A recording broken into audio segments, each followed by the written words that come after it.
అమెరికాలోని Los Angeles లో చెలరేగిన కార్చిచ్చు భారీ నష్టాన్ని మిగిల్చింది. ఇప్పటికే ఈ కార్చిచ్చు కారణంగా వేలాది ఎకరాల అడవి తగలబడగా వేల సంఖ్యలో ఇళ్లు దగ్ధమయ్యాయి. ప్రాణాలు కాపాడుకునేందుకు ప్రజలు రోడ్లపైకి పరుగులు తీశారు.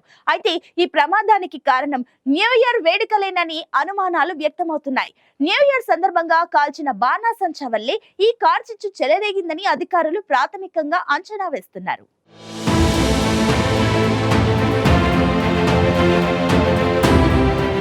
అమెరికాలోని లాస్ ఏంజల్స్ లో కార్చిచ్చు ఇంకా రగులుతూనే ఉంది. హాలీవుడ్ చిత్రాలకు కేర్ ఆఫ్ అడ్రస్ గా ఉన్న ఈ నగరం పూర్తిగా అగ్నికి ఆహుతైంది.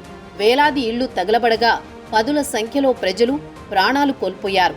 కార్చిచ్చు తీవ్రత కొంతవరకు తగ్గినా ఊహించని భారీ నష్టం వాటిల్లింది.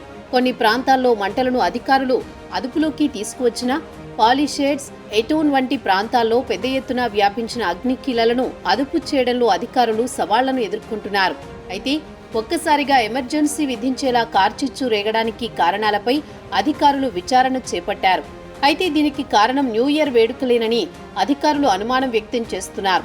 న్యూ ఇయర్ వేడుకల సందర్భంగా కాల్చిన బాణాసంచా కారణంగా మంటలు చెలరేగి ఉండొచ్చని అనుమానిస్తున్నారు. ఈ ప్రమాదంలో ఇప్పటి వరకు 25 మంది ప్రాణాలు కోల్పోయారు. అందులో ఎటోన్ ఫైర్లో 17 మంది, పాలిసేడ్స్ ఫైర్లో 8 మంది మరణించారు. ఈ సంఖ్య మరింత పెరిగే అవకాశం ఉన్నట్లు అధికారులు తెలిపారు. మొత్తం 12,000 నిర్మాణాలు అగ్నికి ఆహుతయ్యాయి. 160 చదరపు కిలోమీటర్లకు పైగా భూభాగం దగ్ధమైంది. పాలిసేడ్స్ లో 23,707 ఎకరాలు, ఎయిటోన్లో 14,117 ఎకరాలు, కెన్నెత్లో 1,052 ఎకరాలు, హుర్సెట్లో 779 ఎకరాలు నాశనమయ్యాయి.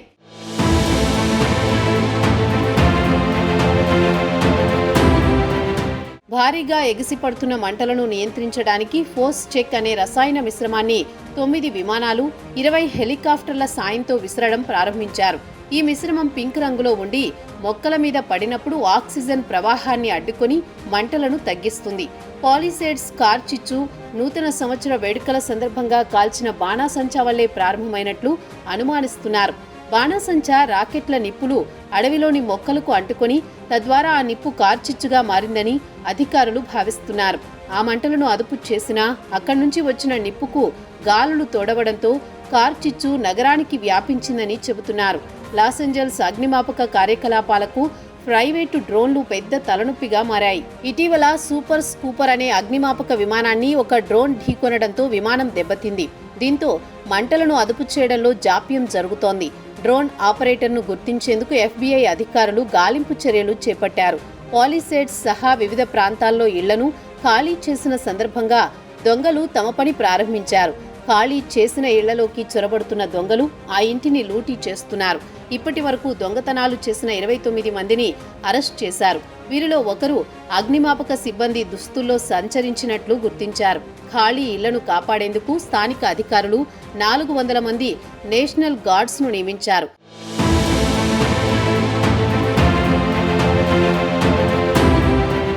లాస్ ఏంజల్స్ లో కార్చిచ్చు కారణంగా భారీ ప్రాణనష్టం, ఆస్తి నష్టం జరుగుతోంది. అనవసరమైన వేడుకలు, నిర్లక్ష్యపు చర్యలు ఇలాంటి ప్రమాదాలకు కారణమవుతుండటంతో ముందు జాగ్రత్తలు తీసుకోవడం అత్యవసరమని అధికారులు హెచ్చరిస్తున్నారు. మరోవైపు మంటలు ఆర్పేందుకు తమ వద్ద సరైన వనరులు లేవని అగ్నిమాపక సిబ్బంది చెబుతున్నారు. లాస్ ఏంజల్స్ రిజర్వాయర్లో నుంచి తగినన్ని నీళ్లు రావడం లేదని, త్వరగా విడుదల చేయకపోతే నష్టం భారీగా ఉండే ప్రమాదముందని హెచ్చరించారు. హాలీవుడ్ స్టార్లు లాస్ ఏంజల్స్లోని నీటిని ఇష్టారాజ్యంగా ఉపయోగించడంతో ఇప్పుడు వేల ఇళ్లను అగ్ని ప్రమాదం నుంచి కాపాడేందుకు నీటి కొరత తలెత్తింది. ఈ స్టార్లు తమకు కేటాయించిన నీటి కంటే చాలా ఎక్కువ నీరు వాడి తమ గార్డెన్లను పెంచుకుంటున్నట్లు అధికారులు చెబుతున్నారు. 2022 నుండి లాస్ ఏంజల్స్లో నీటి వినియోగంపై ప్రభుత్వం కఠిన నిబంధనలు విధించింది.